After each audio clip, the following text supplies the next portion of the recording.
Hi, my name is Vanessa Young and I'm with the University of Saskatchewan's Gardening at USASK program, and I want to help you learn how to garden pesticide-free right here on the prairies. So some of the free resources we have for you guys can be found on our website, gardening.usask.ca. We're just going to take a quick stroll through the Garden Line online section of our website. As you can see, we've got growing guides, we've got guides for growing foods, for helping your soil, for diagnosing issues, and lots of different information you guys can go through in some of this. We've got basic gardening stuff, right from gardening for food to container and raised gardening, some general information, to building healthy soils, to growing fruit and vegetables on the prairies. And all of this is free for you guys to access whenever you want. It's online. We also offer classes. We've got very inexpensive or free classes. Most of our classes are offered Tuesday or Thursday evenings from 7 till 9. Classes are either $20 for a 2-hour class or they're free. And we also have online learning events where you can learn to become a master gardener, or you can learn all sorts of different gardening information. We have a YouTube channel for you guys at YouTube, gardening.usask.ca, that has a bunch of different videos on it to help you learn how to garden on the prairies, to walk you through pruning exercises, about powdering tomatoes, about harvesting beans and row covers, and diagnosing some issues with your evergreens. We've been working really hard to get you guys lots and lots of information. We have our Facebook page, and on our Facebook page we give you guys up-to-the-minute advice of what you should be doing for your garden now, or what you should be doing soon, or if there's any pests or problems that are coming through the area, how we can start to help to look after some of these problems.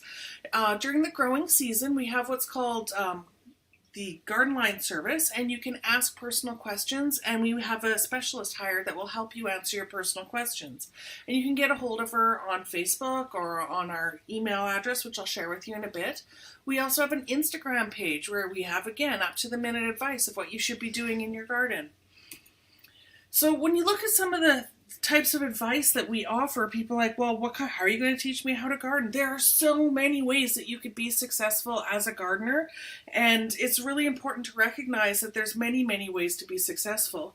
And when we look at the type of advice that we're going to give you, we're going to give you what's called best practice advice. That means we're not going to subscribe to any particular kind of gardening. So I'm never going to teach you a class on organic gardening. I'm never going to teach you a class on permaculture or anything like that, for example, because we're going to go through all of those different kinds, and we're going to cherry pick the best practices out of all of them to build what we call a best practice approach to gardening. So how do we decide which practices out of all of these that we're going to recommend? We're going to go through a lot of these questions, and I really encourage you guys, when you think about how you're going to garden, what your approach to gardening is, when you see all the diversity of ways that you could be successful, that you really put some thought into why you're doing what you're doing. And these are the questions we ask when we decide what we're going to recommend you guys do. Is the very first question, is it safe? Is it safe for your people and your pets? And this is a big reason why we're pesticide free. And there's a lot of reasons why we're pesticide free, but we really care about the safety of people, of pets, of our ecosystem, about maintaining diversity in our backyard ecosystems, in our food systems. And we realize that what happens in our yard affects beyond our yard. When we look at these practices, the very first question we're going to ask is, does it work? If it works, does it work here? Does it work is a really important question, because there's so much information out there that is garbage. Like, there's some really bad information out there. I flip through Pinterest, I flip through some of the Facebook groups, and I see information on here that's just not going to work very well. And if it does work, we want to know what kind of evidence there is that it works. So we're going to be biased towards anything that's got a research behind it. So we keep up to date with the research that's going on. If the research is weak, as it sometimes is in horticulture, we're all trained professionals, and we have a really good grasp of ecology and soil science and plant science.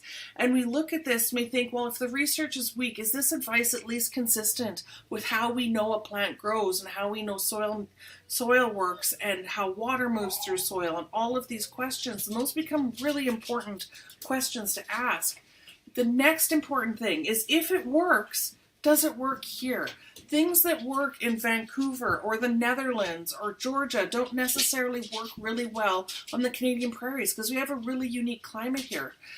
If it works, does it work better than the normal in-ground approach? And again, we see a lot of people doing things that are unnecessarily complex.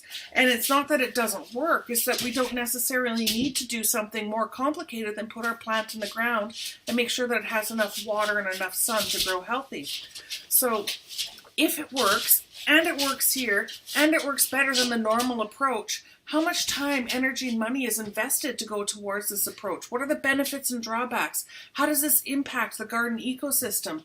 Is it worth it? And when is it worth it? So we ask ourselves all of these questions when we look at the myriad of ways that you could be successful as a gardener, and we try to distill it down to one or two recommendations for what we think is the best approach to gardening here on the Canadian prairies.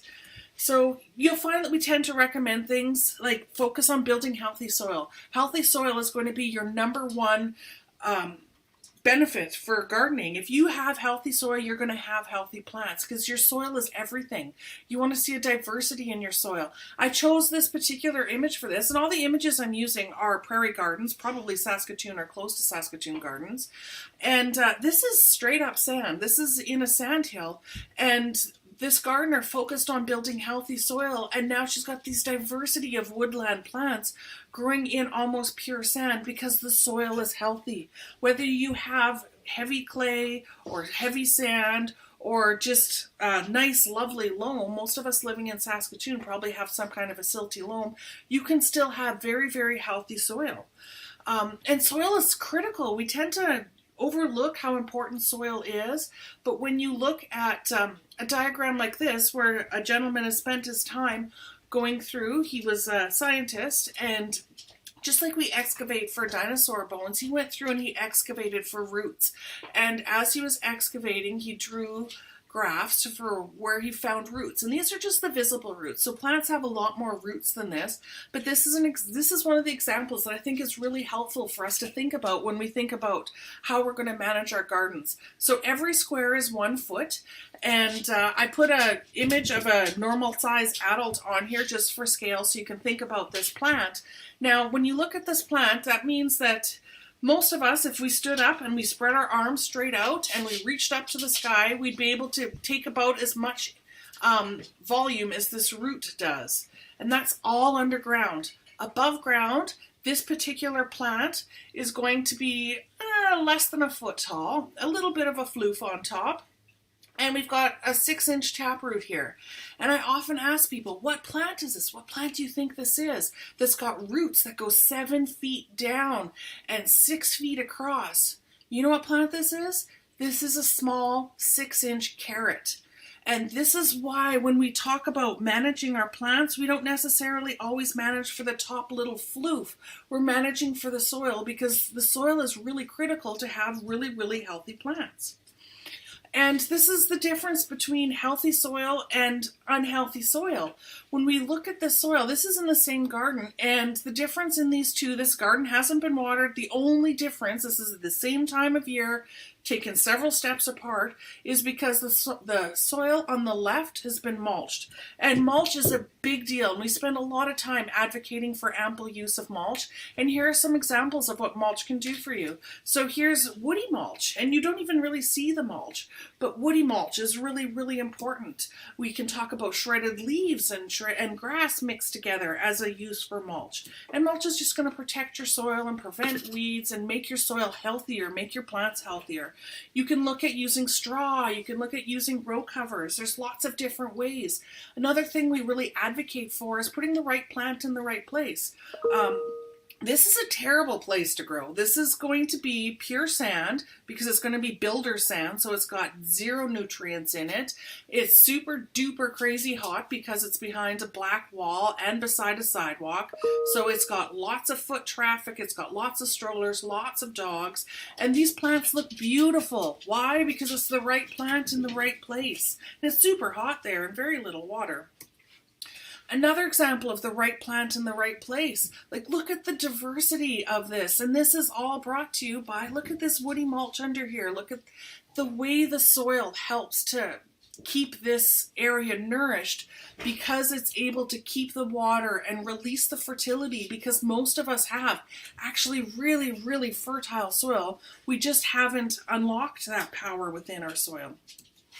And another example of the right plant in the right place, these are some native plants. This is native prairie clover and prairie sage in a Saskatoon yard. And doesn't that look beautiful together? This is going to be a nice high sun area.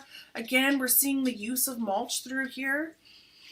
And again, these are all shade plants, and look how lush and beautiful this is. And these are all pesticide-free examples. And pesticide-free growing is something that we're really passionate about, because we know you can be successful whether you're growing flowers or whether you're growing vegetables. You can be successful without using pesticides. So how does that work? It means you need to get up close and start to understand the ecosystem in your backyard. A lot of us, when we see any of these creatures, we start to think, oh my goodness, it's awful, let's squish it. But here's a life cycle of a lacewing. And lacewings are really, really voracious predators. They eat lots of soft-bodied insects. So we see these, if you start looking around your garden, you might see some of these lacewing eggs. They are just laid on stalks, and the little white eggs are at the bottom. And the adults are sometimes called aphid lions because they eat so many aphids. And then they turn into these beautiful little green guys, and they also go around. So it's very important to understand. Ladybugs. How many of us know what a baby ladybug looks like? And we really need to know this, because ladybugs are another one of the top predators in your backyard. And all of these are very, very... they get damaged very easily by pesticides. So it's really important that you recognize what's happening out there and you stop using pesticides altogether, because the second you start using them, you start to damage the insects that are in your backyard that are going to help clean up your damage for you. So this is what the ladybug life cycle looks like. And it's important to get to understand this. Part of the last thing that I'm going to advocate for in this brief introduction is that we need to accept imperfection in our gardens.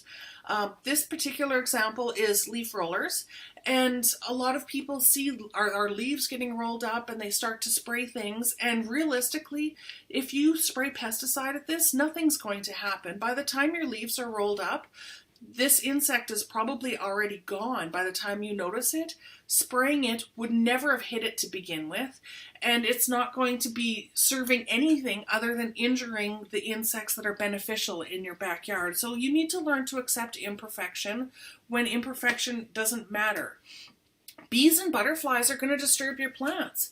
You cannot have butterflies without caterpillars, and we need to accept that. These holes in these leaves are actually made by bees. And some things like leaf galls, for example, are just irrelevant to the whole life cycle of the trees. So these aren't even things we'd bother treating. There's a lot of examples of imperfection in our backyards that we don't tend to accept and we tend to worry about, and maybe that's not necessary. So we really encourage you guys to come learn from us, learn a lot. We've got so many free things to help you guys along your learning path. Again, you can find us on our website at gardening.usask.ca, on Facebook, on Instagram, and on YouTube. And between May until the end of September, if you guys have any problems or you need any help, you can email us at gardenline@usask.ca, or you can contact us on Facebook Messenger through our Facebook page, and we'd be happy to help you grow. Keep growing, Saskatoon.